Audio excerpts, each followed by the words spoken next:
So what's going on, man? I'm here with Preme Da Prez, Brooklyn's own, my brother. What's happening? Not much, man. Chilling. How you feeling? Listen, I'm feeling great, man. I'm feeling great, man. He almost D'Angelo wrestled me. It's all good. Nah, it's my man. It's my man. So let's just jump right into it, man. I've been following you for a couple of years. You know what I mean? You've been doing your thing. Like, you've been really out here making strides, putting your footmark in this music game and letting people know what you do, what you represent. You just dropped the mixtape, Never Late, and you could get that on SoundCloud, Spotify, Apple Music, Tidal. This guy is big, man. Yo, he's streaming everywhere across this country, across this world, man. So big shout out to that. How'd you come up with the title? I mean, the title actually tells the whole story. It's like, for people who really know me, they know I've been playing with this talent for a long time now. Like, really playing with it. I would start making music and start making it look like I'm making a couple strides, and then I'll fall back. Or I don't even want to say I'll fall back, but I'll just get lost in real life. Yeah, like you take a time out and try to recollect yourself. Yeah, you get lost in real life, and then it's just, I put music on the back burner to everything else I felt was important. Okay. Which is sometimes was more important, paying bills or than things that I wanted. I started convincing myself that I needed. So everything started becoming more important than music. So about 3 years ago, when I sat down and said I was going to come out with a project, 3 years ago I already felt like I was behind where I should have been. Okay. Like, you know what I'm saying? So at that point we decided to call it Never Late. And that was 3 years ago when I started recording music.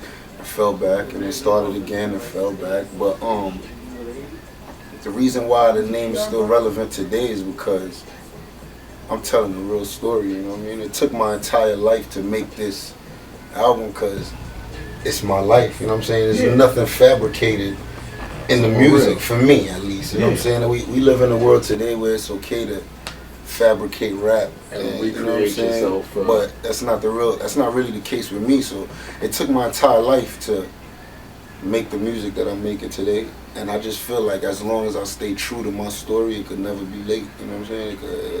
It's never late, you know, and whenever it's there, it's on time. I don't think you could have said it any better. So as long as it's real. Of course. Because the issues that come with fabricating music is you got to stay true to the times when you're making things up. Because if you're making something up about a car you drive, you know what I'm saying? In 2000, the richest people in the world drove Lexuses. You know what I'm saying? So if you was making up a story in the year 2000, you can make it up about driving a Lexus. In the year 2016, you talk about a Bentley or a Rolls Royce or something, you know what I'm saying? 5 years ago, having a Benz was a real big thing, you know? And now it's like nothing. So the thing is, if you fabricating stories, your stories got to be true to the time you fabricating it. Very true. None of my stories are fabricated. So if I talk about driving a Lexus in the year 2000, it's because I'm driving a Lexus in the year 2000. Telling it like it is. We're in the last quarter of 2016. A lot of people start putting out EPs and mixtapes, and fourth quarter you got to finish up strong, right? Now, and from what I've heard off the mixtape, off the EP, it sounds amazing. Like you're giving variety, you're telling a real story, and it relates to people. So, what can we look forward to in 2017?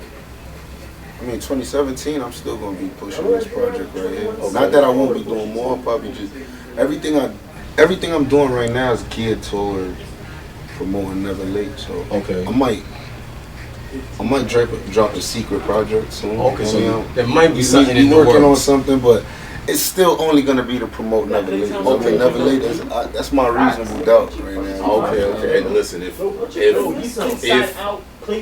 anybody knows music and knows what Reasonable Doubt did for hip hop, even 10, 15, 20 years down the line, it's still one of the best records ever to drop, and it's almost like it was before its time. So if I could say this, Never Late will be something very similar to that. So make sure you download that EP. It's mind blowing. That's all I'm gonna say about that. Somebody asked me the other day, what do I think about the state of hip hop today? That's a good question.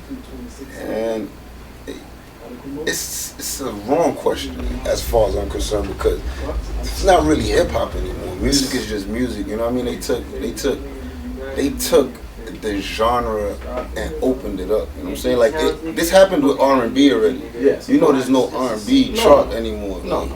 R&B and pop is one chart. You feel what I'm saying? And the same thing is happening with hip hop right now, where it's not really hip hop. They opened the genre up so much, and I'm not mad at it. No. At all. I'm not mad at it. I feel like music right now has opened the door to creativity. You know what I mean? Before it was hip hop was about lyrics. You know what I mean? It's about lyrics, real stories. You know what I'm saying? Everybody back in the day got a real story. Biggie, reality, right? I mean, DMX, whoever you want to bring up had a real story back in the day. Now they opened up the door to creativity, but what happened is it kind of had a reverse effect, where the creativity dumb down the lyrics. Dumb down the lyrics and just spread out what you could do with the music. But music is constantly changing. Yeah, but that's, again, like I said, I'm not mad at it. But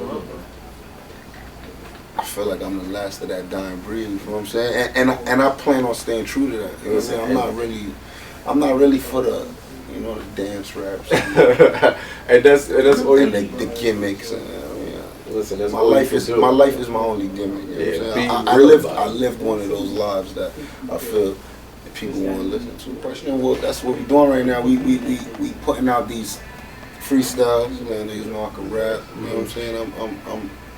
I'm trying to bring back the competitiveness. You know what I'm saying? I'm talking a lot of shit in my freestyles. Listen in this game, letting people know if they feel like they, you know, step to the plate, match the bars. Of and, course. You know, listen, friendly competition is always great. It's not friendly. Oh, hey, it's not friendly. Listen, hey, I'm competing with no one, man. I'm in my own league. Right I mean, listen, we might have to just make this a little platform for whoever can step to Preme Da Prez, and we go bar for bar and see what's happening. I don't know. Stay tuned. Stay in tune. We got a big show coming up. Okay. And when I say a big show, it's like shows nowadays. You know, you go on stage with 20 of your friends and you scream at the mic, or you go on stage by yourself, jump up and down. We understand no word you're saying, but we feel the music, so we cheer. I'm trying to put something Kanye West inspired together. Oh no, that's listen, I'm looking forward to that. That's what I feel. A lot of rappers that are out here nowadays they take one side of the deal, but they don't take the other side. Like, you gotta bring the whole package, and that's what I feel that you bring. You bring the total package from performing to delivering. You know what I'm saying? So that's something that we'll definitely look forward to in 2017. All right. So I know you don't do features. I know that's, you know, because you are a very talented person. Not that I don't do it. I'm not chasing. You're not out there trying to throw a fishing line out. You don't need it. You know. Feature. It's more so you let your organic raw talent just speak for itself, which is very respectable. Now, but if you had the opportunity to work with anybody in the industry, anyone you can name, who would it be and why? You want a few names or you want one name? I mean, listen, be organic with this answer.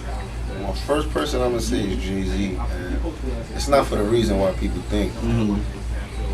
It's just my dream to get on the record with Jay-Z and out rap him. Listen, that's dope. That's my. I think I can. Listen, you got to shoot for the stars. You got to shoot for the stars. I like that. I don't think. I mean, let's go on record and say he's the greatest to ever do it. You know what I'm saying? I'll go on record so you can understand where I'm saying right now. You know what I mean? But I just feel like if we do 4 or 5 records, I get them on 1 or 2. Okay. Listen, yo, fast shout out to Preme, fast shout out to Brooklyn, fast shout out to everybody. Yo, make sure y'all follow him, man. Let him know your Instagram handle and all that stuff, brother. It's Preme Da Prez. Which camera am I looking at? You can look at It's anyone. Preme Da Prez. It's the boss Don. You catch me on Instagram, Preme Da Prez, PREMEDAPREZ. I don't got no Facebook. I don't got no Twitter. Well, I think I do, but I don't use them. I got a Snapchat. It's Prezi, ITSPREZY. Shouts to Family First. Shouts to GBC. Shouts to my guy Trub. Shouts to High Volume. Shouts to Release at 411.com.